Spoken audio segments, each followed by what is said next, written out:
Conto Circuito está de volta e hoje eu converso com o juiz forano Rafael Gomes, que está aqui conosco, para falar mais um pouquinho sobre o animal de estimação que ele acaba de lançar. Rafael, você disse, né, que os bichos, né, que é o seu último conto, é o seu predileto. Agora, qual foi o primeiro que você escreveu nessa obra? Olha, eu acho que o medo. Acho que foi o primeiro conto que eu escrevi de toda a minha vida. Né? É interessante que eu escrevi em 2002 e o conto foi tendo novas roupagens, novas revisões por muitos anos, até chegar no ponto que ele está aí. E é um conto interessante também, eu gosto dele, tem essa afetividade, ele está comigo já há muito tempo. E é um conto curto, mas é um conto que me interessa bastante, assim, também como metáfora. E é um conto, um dos mais fantásticos, no termo de literatura fantástica, né, do livro. Dos 29 aqui, eu escolhi um aleatoriamente aqui, mas por causa de um nome que me chamou a atenção. Fábula do Animal Apunhalado. Fábula do Animal Apunhalado. Que fábula é essa? Que conto é esse? Olha, esse é o conto mais curto, foi o conto mais trabalhoso e é um dos contos que eu acho interessantes porque ele é meio misterioso até para mim que escrevi. Ele era um poema que eu acabei transformando para prosa. E acho que ele tem, a princípio, se você lê, uma coisa meio ecológica, de um animal que já não existe mais, mas, na verdade, ele trata da perda de coisas que a gente perde e não se apercebe delas. Afetos que a gente perde, pessoas que a gente perde, né? Coisas que a gente deixa que se vão e a gente só percebe que elas se foram tempos depois. E aí a gente vê o valor delas. Mas é um continho bem curtinho, bem legal.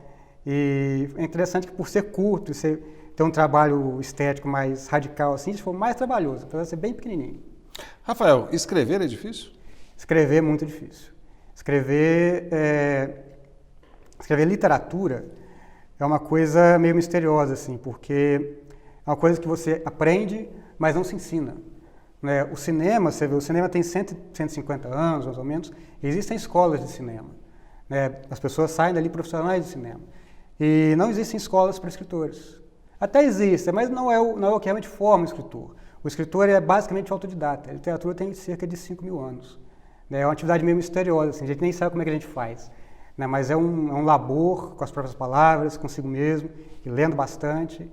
E é um mistério como se faz, mas é o tipo de coisa que o escritor, ele é escritor. Ele não tem opção. Ele faz porque gosta, mas faz porque é. Então a gente não escapa. Né? Cria-se. A gente não escapa de ser.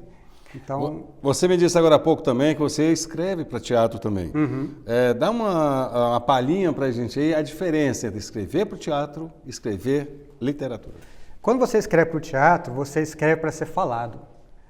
E você escreve de uma maneira que tem que ter uma clareza maior, porque o público não pode voltar à página. O público está ali ao vivo, ele tem que te entender imediatamente, tem que ter uma resposta ao mesmo tempo que está sendo encenado. Então o teatro tem essa exigência, e ele tem uma exigência legal que é do jogo. O teatro tem até essa gíria, a peça tem que dar jogo. Ela tem que ter vida, tem que ter teatralidade mesmo. Tem que ter arte, né? Tem que ter arte, ela tem que funcionar de modo que encante o público. Porque o teatro ele pode ser qualquer coisa, ele só não pode ser chato. Entendeu? Se o teatro for chato, o público começa a olhar para o chão, olhar para o teto, acabou. Acabou a atenção, o público se perde. E a literatura não, a literatura... o livro ele te permite ser um pouco mais difícil, o cara pode voltar. Você não escreve para ser falado, então não precisa ter uma relação tão próxima com a língua falada, porque não vai sair da boca de um autor. Então, acho que a maior diferença seria essa. E é uma leitura independente, né? E aí o teatro é uma leitura coletiva, né? É uma leitura coletiva, você tem que fazer algo que vai fazer sentido para 100, 200 pessoas, né? Não pode ser melhor, 1.000 pessoas. Então você tem que conquistar um público ali ao vivo e são muitas pessoas diferentes, cabeças diferentes. Então isso exige um trabalho diferente com a linguagem. Rafael, você lançou Uma Cidade Inexistente em 2013, há apenas 3 anos. Isso. Em 2016, recentemente, você lança O Animal de Estimação. Conta pra gente o que evoluiu dos 28 contos para esses 29 contos? Olha, Leão, na verdade são poucos contos que foram escritos depois do primeiro, porque eu separei os livros por temática. O primeiro é mais realista, o segundo é mais literatura fantástica. Mas acho que, principalmente vendo esses contos que surgiram depois, O que eu vejo de evolução em mim é uma visão mais distante da literatura, uma capacidade de olhar o que eu escrevo com um pouco mais de imparcialidade. Né? Quando você começa, você é muito dominado pelo impulso, você domina menos o que você escreve, você vai mais naquela compulsão por escrever. E esse domínio que eu estou conseguindo aos pouquinhos dominar, de olhar o seu texto com mais imparcialidade, ter uma distância maior em relação a ele, isso vem com o tempo. Acho que é isso que eu percebo mais, olhando hoje para os dois livros, entre um e outro, a capacidade de olhar para o que eu escrevo de uma maneira mais crítica, menos como autor e um pouco mais como leitor, né, para poder até revisar. Porque escrever é mais reescrever do que escrever, né, até para poder revisar, então, e ter um texto melhor acabado, mais maduro. O brasileiro lê, Rafael? O brasileiro lê muito pouco. O brasileiro, infelizmente, lê muito pouco. As novas gerações têm começado a pegar um gosto maior por leitura. Livros populares, livros estrangeiros, tipo Harry Potter, que são bem legais, e suscitaram, assim, numa geração jovem que está vindo aí, um gosto por leitura muito grande. E eu vejo na internet vários grupos de leitura, vários fóruns onde as pessoas debatem livros, né? Mas isso ainda não se solidificou. Eu acho que o brasileiro ainda tem que aprender mais a ler, falta um estímulo em casa, falta um estímulo na escola, né? E essa cultura de consumir livros é algo que ainda tem que ser valorizado, tem que ser trabalhado, porque a gente ainda lê muito pouco. A gente percebe muito claramente, bem aqui próximo ao Brasil, temos a Argentina, que tem uma livraria, uma biblioteca em cada esquina. Sim. É um povo que lê muito. E Sim. o brasileiro não é um povo que lê muito, ele não tem um hábito dessa leitura. Uhum. Devido a quê? Por que isso acontece no Brasil, uma vez nós temos aqui grandes escritores? Eu acho que, em primeiro lugar, a qualidade da nossa educação deixa bastante a desejar. A educação do primário, né? Eu acho que... Então, tudo começa lá atrás, né? Sim, sim. No ensino fundamental. Exatamente. A educação parece que ela se generalizou, quase toda criança hoje está na escola, mas a qualidade da educação não é boa. A gente não tem um estímulo de leitura, né? E a educação brasileira ela é muito focada em formar o sujeito para um vestibular, para o PISM, né? E a leitura não vem disso. O sujeito ter 3, 4 livros para ler para o vestibular, não é isso que vai fazê-lo querer ser um leitor, né? O cara vai se tornar um leitor quando ele tem prazer em ler, né? E esse lidar com o livro na escola, ter o livro no seu dia a dia, isso não vem na infância, não vejo isso.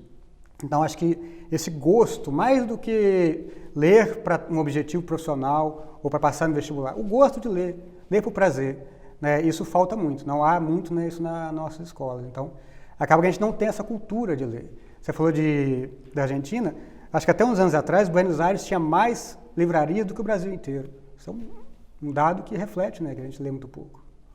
A internet influencia muito nisso? Eu Ou acho... melhor, prejudica a leitura, né, nos livros clássicos, na leitura convencional? Eu acho que não, acho que a internet ajuda, porque ela cria campos de comunicação entre leitores que antigamente não havia. A gente não lia mais antes da internet, acho que a gente lê mais hoje.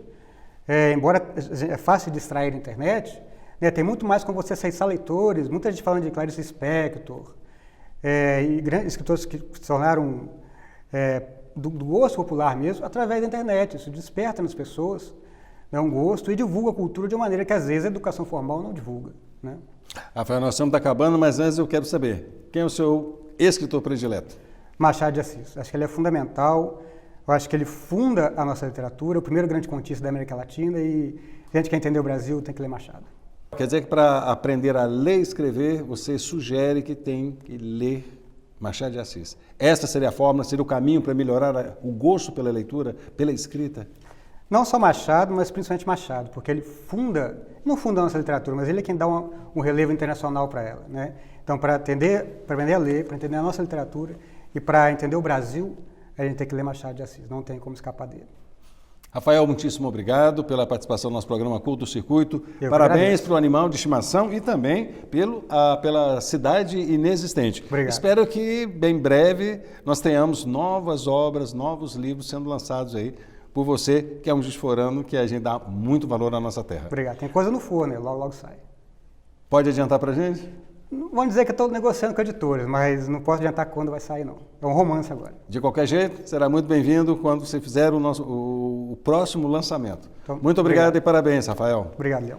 E o Curto Circuito fica por aqui, mas continua na web. Você pode assistir a esse e aos programas anteriores no nosso canal no YouTube, além de participar sugerindo pautas através do nosso Facebook e Twitter. Até o próximo programa.